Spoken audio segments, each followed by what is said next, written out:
उत्तर प्रदेश विधानसभा चुनाव का दौर याद कीजिए। किस तरीके से शिवपाल, अखिलेश, राजभर, मायावती सब के सब योगी और मोदी सरकार पर हमलावर थे। लेकिन जब 10 मार्च को चुनावी नतीजे आए तो सब देखते रह गए। प्रचंड बहुमत के साथ बीजेपी सत्ता में वापस आ गई। उसके बाद उपचुनाव में भी बीजेपी ने बाजी मार ली और अब वक्त ने ऐसी करवट ली है कि शिवपाल, राजभर, मायावती सब के सब मोदी और योगी के साथ आ खड़े हुए हैं। और यह सब संभव हुआ है बीजेपी के मास्टर स्ट्रोक से। दरअसल देश में 18 जुलाई को राष्ट्रपति चुनाव होने वाले हैं। ऐसे में एनडीए ने इतना बेहतरीन मास्टर स्ट्रोक चला कि विपक्षी धराशायी हो गए, क्योंकि पहली बार देश को आदिवासी समाज से राष्ट्रपति मिलने जा रहा है और एनडीए ने अपना उम्मीदवार द्रौपदी मुर्मू को बनाया है।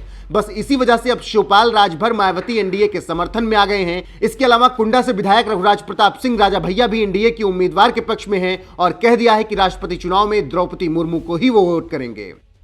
आज की भारतीय जो परिस्थितियां हैं उसमें द्रौपदी मुर्मू जी का प्रत्याशी बनाया जाना ये बहुत महत्वपूर्ण बात है और इसके लिए प्रधानमंत्री नरेंद्र मोदी जी को साधुवाद।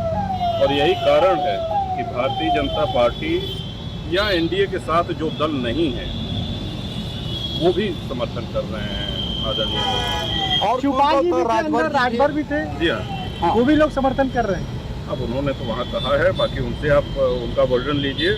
जनसत्ता दल पूरी तरीके। बता दें कि इस पूरे प्लान को तैयार किया गया 5 कालिदास मार्ग मुख्यमंत्री आवास पर, जहां सपा विधायक शिवपाल यादव, सुभाषपा अध्यक्ष ओम प्रकाश राजभर, जनसत्ता दल लोकतांत्रिक के अध्यक्ष और कुंडा विधायक रघुराज प्रताप सिंह राजा भैया और बसपा के इकलौते विधायक उमाशंकर सिंह को रात्रि भोज पर बुलाया गया और उसके बाद तय हुआ कि सब एनडीए की उम्मीदवार को वोट करेंगे। वैसे तो शिवपाल यादव इशारों में पहले ही बता चुके थे कि वो एनडीए के समर्थन में रहेंगे, लेकिन जिस तरीके से यूपी चुनाव में सपा से गठबंधन करने वाले ओम प्रकाश राजभर ने एनडीए की तरफ रुख किया, उससे अखिलेश यादव को बहुत बड़ा झटका लगा है। सीधे शब्दों में कहें तो समाजवादी पार्टी और अखिलेश यादव के लिए बहुत बड़ी टेंशन वाली खबर है, क्योंकि विधानसभा चुनाव से पहले ही राजा भैया ने उनसे किनारा कर लिया था। फिर गठबंधन करने वाले राजभर ने भी आईना दिखा दिया। बाकी चाचा शिवपाल यादव ने तो कह ही दिया है कि अखिलेश यादव में राजनीतिक समझ अभी बहुत कम है। वहीं मायावती का रुख पता ही था कि वो एनडीए के साथ ही होंगी। ऐसे में राजा, राजभर और चाचा का अखिलेश से टूटना समाजवादी पार्टी के लिए बहुत तगड़ा झटका है। लेकिन दूसरी तरफ यह भी सच है कि बीजेपी पूरी तरीके से अपने प्लान पर चल रही है और एक एक कर विपक्षियों को अपनी तरफ लाने में कामयाब भी हो रही है। राष्ट्रपति चुनाव में भाजपा के सहयोगी अपना दल सोनेलाल निषाद पार्टी पहले से ही उनके साथ हैं, जबकि शुक्रवार को सीएम योगी की मौजूदगी में आयोजित रात्रि भोज में शिवपाल यादव, ओम प्रकाश राजभर, राजा भैया, उमाशंकर सिंह के शामिल होने से यह बात भी स्पष्ट हो गई है कि अब सपा के कुछ विधायकों का वोट भी एनडीए उम्मीदवार द्रौपदी मुर्मू को ही मिलेगा। ऐसे में यूपी से द्रौपदी मुर्मू को राष्ट्रपति चुनाव में बड़ी बढ़त मिलते हुए दिखाई दे रही है। बता दें कि 18 जुलाई को राष्ट्रपति चुनाव होने वाले हैं। 21 जुलाई को देश को नए महामहिम मिल जाएंगे। एनडीए की तरफ से द्रौपदी मुर्मू उम्मीदवार हैं तो वहीं यूपीए के उम्मीदवार यशवंत सिन्हा हैं। फिलहाल यही लग रहा है कि देश को आदिवासी समाज से पहला राष्ट्रपति मिलने वाला है, बस परिणाम का इंतजार है। देखिए, हम बहुत पहले बोल चुके थे कि जहां हमें बुलाया जाएगा, जो हमसे वोट मांगेगा तो हम उसको वोट करेंगे।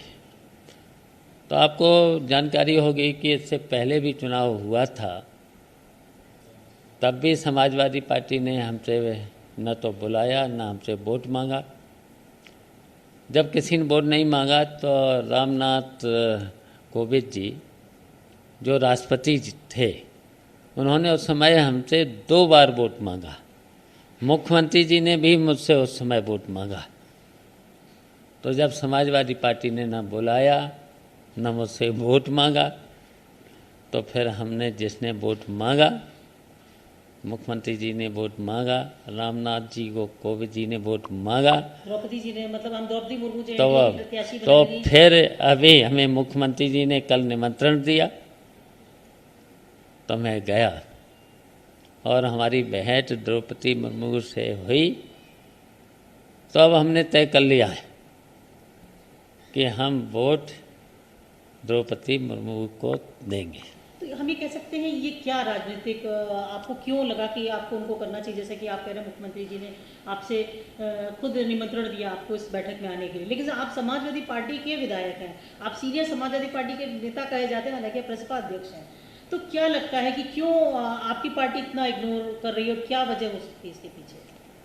राजनीतिक परिपक्वता न होने के कारण आप देखते चले जाए, एक से एक नेता दूरियां बनाता चला जा रहा है।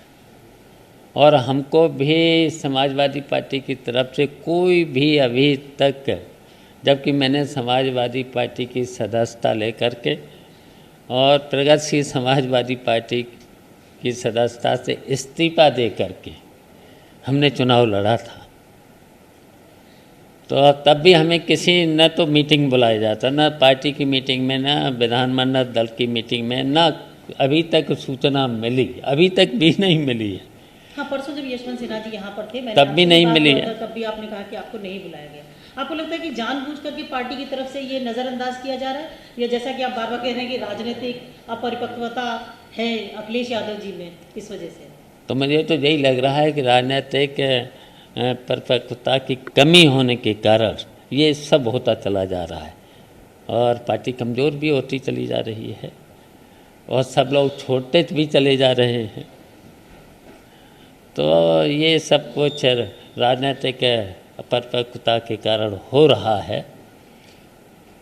तो आप कल जब परसों यहाँ पर आए थे, आपने अखिलेश जी को कभी कोई किसी को सुझाव दिया, कुछ आपने उनको बताने की कोशिश करी? क्योंकि आप तो लगातार प्रयास कर रहे थे, प्रयास का नतीजा था कि आप खुद समाजवादी पार्टी से चुनाव लड़े। देखिए, जब हम समाजवादी पार्टी से चुनाव लड़े थे तो फिर समाजवादी पार्टी में शामिल हो गए थे, तो हमसे सुझाव भी लेना चाहिए था, हमसे राय भी लेना चाहिए था, और जो हमारे प्रत्याशी मजबूत थे, सबको पता है कि हमने 1 साल पहले कम से कम 100 प्रत्याशियों को हरी झंडी दे दी थी कि आपको चुनाव लड़ना है। सभी तैयारियां थीं, बूथ कमेटी से लेकर के सब तैयारियां थीं। उसके बाद किसी को भी टिकट नहीं दिया, और अगर हमारे सुझाव माने गए होते और टिकट दिया गया होता हमारे सुझावों पर, तो आज उत्तर प्रदेश की और समाजवादी की स्थिति दूसरी तरह होती। आपको क्या लग रहा है कि क्या समाजवादी पार्टी में, चूंकि एक बड़ा गठबंधन जो सुबसा है, ओम प्रकाश राजभर, वो भी कल मुख्यमंत्री जी के इस डिनर में शामिल थे, द्रौपदी मुर्मू जी के सम्मान में जो आयोजित किया गया था, तो क्या समाजवादी पार्टी में एक और गठबंधन की टूट आप देख रहे हैं? वही राजनीतिक अपरिपक्वता के कारण ये सब छोड़ते चले जा रहे हैं। जो भी गठबंधन बना था, एक एक करके सब छोड़ते चले जा रहे हैं, तो वो राजनीतिक अपरिपक्वता है। राजभर जी के जाने को आप कैसे देखते हैं? क्योंकि वो तो बहुत और उस बारे में तो हम कुछ नहीं कहेंगे, वो एक पार्टी के नेता हैं और मैं तो गठबंधन में था नहीं, मैं तो समाजवादी पार्टी में था, तो इस वजह से मैं तो कुछ उस संबंध में नहीं। कल जो द्रौपदी मुर्मू जी के सम्मान में जो भोज था मुख्यमंत्री जी द्वारा आयोजित किया गया, तो उसमें कौन कौन लोग थे आपके अलावा? देखिए, सभी भारतीय जनता पार्टी के नेता थे, संगठन के लोग भी थे, माननीय मुख्यमंत्री जी भी थे।